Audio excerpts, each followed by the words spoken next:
जय एकविरा सगळ्यांना. आज आहे संकष्टी, तर आम्ही चाललो आता देवलान पाया पराला. तुला काय बोलायचं आहे? गणपती बाप्पा मोरया तरी बोल. आयशा माझे पार्टनर होती ब्लॉग बनवायचं. तू गणपती बाप्पा बोलस, मी मोरया बोलल ना. तुला पण यायचं आहे का? यायचं आहे? हाय कर, हाय कर. येतो येतो थांब. आलो मंदिरात आणि बघला पहिले बाप्पाला. गर्दी पण नव्हती मंदिरात आणि मग पाया पडलो.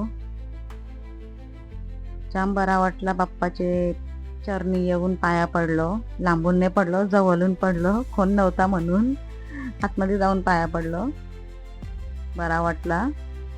मग घरी आलो आणि मग देवाना हार आणलेलं ते घातले आणि मी उसल बनवलेली ती खाली उचल थोडीशी. आणि मग ही बनवायला घेतलेली बिर्याणी.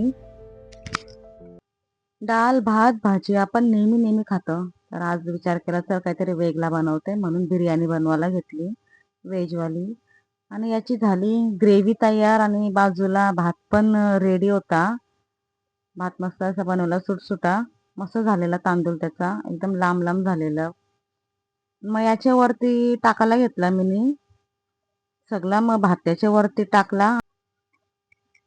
मग याच्यावरती टाकली कोथिंबीर आणि मग झाकण देऊन ठेवला. घरान कंटाळा आला तर आलो बाहेर, जरा राऊंड बिऊन मारायला आलो.